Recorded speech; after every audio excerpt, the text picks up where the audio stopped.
Okay, next is Adam Amjadi, who is, he was published last year in ZAUM. He's we love him. everyone in the English program, everyone in ZAUM loves Adam.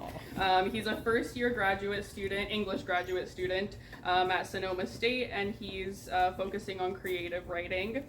He loves words and the things that we can do with them. He mostly writes fiction, poetry, and essays, and his work explores a wide range of topics, including nature, power, love, humanity, and the good and the bad that we put into the world by being here. He also creates and releases music under the name Sound Spiral. So welcome, Adam.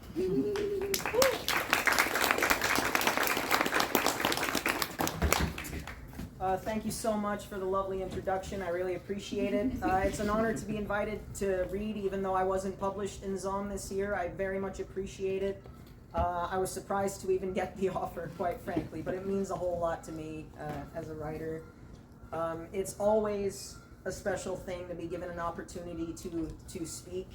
I think it always involves a little bit of that narcissism of feeling like, no, I definitely have something important I need many people to hear. But I think that's a part of being an artist, is that you want your art to be seen or heard or experienced by as many people as possible. I wanted to talk a little bit, because my poems are really short, about the power of writing. A lot has happened at our school this semester, but really over the past few years. And ultimately, I'm not going to stick too long to that topic, but in times like these, it's really important that we keep the spirit of reading and writing and communication alive, because when systems of power, hegemony, domination try to undermine the creative spirit, that is when we sort of have to count on our reserves and support one another as artists, as people, because they I don't want to get all conspiratorial, but they don't want us to be creative. They don't want us to be educated, so we have to use our time both at this school and on Earth to be creative, to take it upon ourselves to be educated. This is a poem that I actually submitted to ZAUM this year. One moment, it's loading. I love it when that happens. Take your time, Adam. We love it. We love you. Thank you. Thank you very much. I submitted this one to ZAUM. It's got a lot of natural imagery in it. It's about love and lust and like the pressure that we sometimes put on ourselves if we're single to like find a relationship, even though the best love is the love that you wait for and that is ultimately the most meaningful. It's called Alone Together. It's in 3 parts. I'll just hold up a finger when I go into each new part. Alone together. We lie together on a blanket in a field overflowing with life. Its conscious sway tickling us, teasing us, a heartbeat hidden below someplace deep. The sunshine feels so massive on our skin, like a long chord played on an organ, swelling, huge, continuous, alive. We own the day, and the day owns us. Hares race, birds sing, and flowers feed bees, while the nearby patch of ivy tries to spell out in its patterns a secret truth that maybe our ancestors knew, but that we've forgotten. Her. She's with me, my wild woman, with leaves in her hair and a gentle voice that mimics a soft breeze, and eyes that capture yours if you dare to look. I feel her fingers stroking my hair, weaving through, carrying a message, trying to tell me something my ears aren't ready to hear. She feeds me dates and honey and wine and all manner of sweet and intoxicating things, and I promise to give back to her any way I can, not much to offer but nothing to withhold. 2 halves united, 2 equal parts intertwined and made whole. But I don't know her name. Tell me your name, my love. Her reply, my name is fantasy. And I open my eyes, and she's gone. And she's gone because she was never there, and because she was me, the sum of my desires, and of all the secret things that never saw the light of day till they started to creep out one by one. Alone again. What is this? Is it solitude, longing?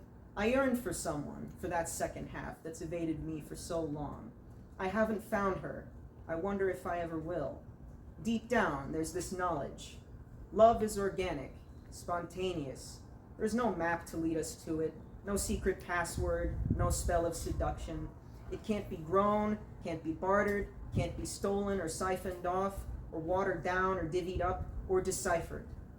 Love simply is, and it's worth waiting for, but the wait can be cruel.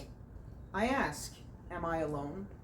But the mountains in the distance are with me, the sparse clouds above are with me, the stream nearby is with me, the air around me envelops alike the small and the big, the mighty and the meek. All are sustained, all are fed, everything has its place. I look to the ivy again, and I finally see the hidden words within. You are loved. And when at last I take a deep breath in, and I think of the roots in the dirt, and the mossy stones firm and grounded, and the breeze gently stroking the flower petals, and the family of California quails, always a cock, a hen, and a bunch of chicks, running around together in the distance like they always do at this time of year, I smile, and I'm thankful, and I don't feel so alone anymore. Everything has its place. Beautiful. How are we doing on time? Time for one more? Yeah, it's time for one more. Thanks. This one I wrote for the History Journal. They actually do accept poetry, to my surprise. I was accepted last year, unfortunately not this year, but that's all right. This poem might come off as a little preachy, but in times like these, I think maybe to wake up, to give a little jolt to the system, you need a little of that preachy energy. I don't know what you'd call it. But this one I titled The Plunge. I will warn you, it's political. Right. Round 2. I wonder if there'll be a round 3. Napoleon has returned from exile, mesdames et messieurs, back from Elba at last to exact his vengeance, with a herd of loyal henchmen and a head full of spite. Spray-tan Caesar has, instead of crossing the Rubicon, chosen to make the river his own personal water slide, tainting it with bronzer for generations to come. 4 years flew right by with no defenses put in place, no guardian strong or watchful enough to prevent our all-American homegrown behemoth from stomping back to power. November marked the starting point, I was told, of a new age. The American empire, bloated, lustful, licking its open sores, a vanguard of grifters, trolls, and oligarchs lead the way. Coffers will be raided, the spoils divided, the remnants of our reputation finally squandered. Systems in decay, entropy is the law.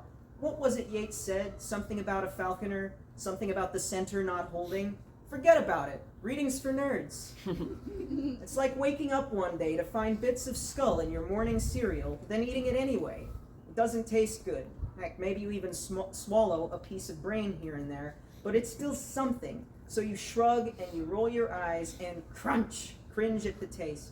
Then take another bite, then another, and by the time you realize it's your best friend you've been munching on, it's too late. Far too late. All you can do is stare at the bullet at the bottom of the bowl. Breakfast of champions. I wake in a cold sweat. Again? How did we get here? What next? Can any of us say we know the answer? The yoke of history is lifted. Your predictions are null and void. There is no plan, no logic, no analysis. All we can do is hold hands as we take the plunge. It's a beautiful thing, not giving up on love, even when the world doesn't love you back. Scream, cry, raise a fuss, drink some wine, write an op-ed, kiss, hug, play cards with friends. Our joy is resistance. Just like ivy crawling up a brick wall, slowly towards the sky, tasting the sun, there's a persistence in us that does not die. Grasp it. Be proud, be human.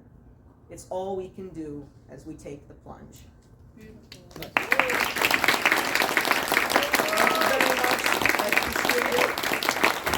Again, it's a huge honor to be invited. And I loved everyone's reading so far. Thank you.